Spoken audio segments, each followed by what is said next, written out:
Hello everyone, welcome back to your channel NCRT Biology Simplified.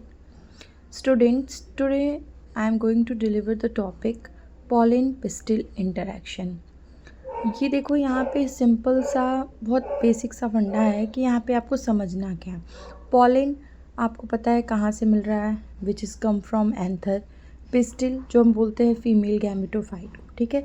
तो जो stigma है और पॉलिन के बीच में कैसे इंट्रैक्शन होता है, मीन्स यहाँ आप पहले से एक बात समझ लो कि अगर एक फ्लावर है, मान लो आपका गुड़हल का फ्लावर है, ठीक है, हिबिस्कस रोजा चाइनेंसिस। अगर हिबिस्कस है तो हिबिस्कस को फर्टिलाइजेशन करने के लिए हिबिस्कस के ही पॉलन ग्रेन्स चाहिए, ना कि अदर कोई प्लांट के पॉलन ग्रेन चाहिए, ठीक।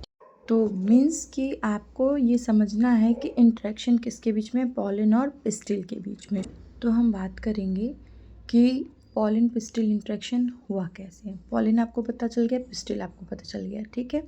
तो सेम फ्लावर का पॉलन ही सेम प्लांट पे जाके फर्टिलाइजेशन के लिए कैपेबल होता है। तो यहाँ सबसे पहले पॉलन पिस्टिल इंट्रैक्शन क्या होता है, फर्स्ट पॉइंट होता है रिकॉग्निशन ऑफ कंपैटिबल पॉलन।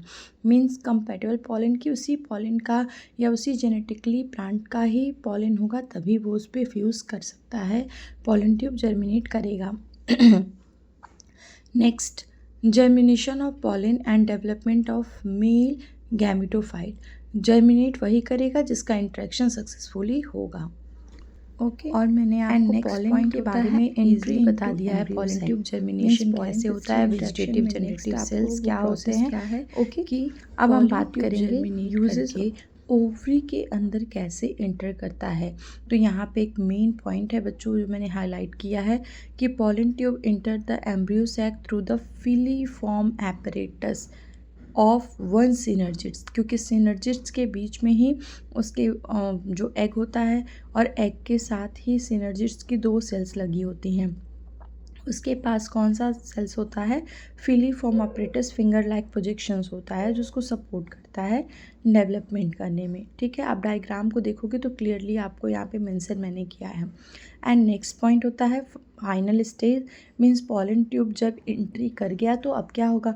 तो पॉलन ट्यूब एंटर करने के बाद with one tube nucleus and two male gamete, one male gamete fuse with the egg to form zygote, and this process is known as fertilization.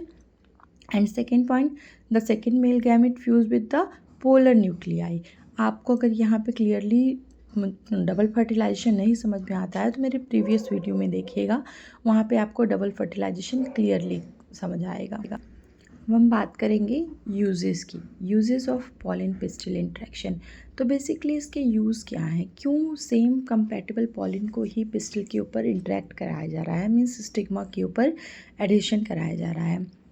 The basic reason is biological importance इसके क्या क्या हैं। Ensure fertilization in plants, okay. It initiate pollen tube formation, facilitate genetic mixing by allowing compatible pollen to reach the ovule and promote genetic variability in plants. That means ये allow करेगा कि compatible pollen ही compatible ovule में जाके ही fertilise कर सकता है, and genetic variability इसमें आपको देखने को मिलेगी। अगर ये सेम प्लांट का सेम पॉलन नहीं होगा तो एक बात समझ लीजिए, यहाँ पे फर्टिलाइजेशन का प्रोसेस होगा ही नहीं होगा, ओके।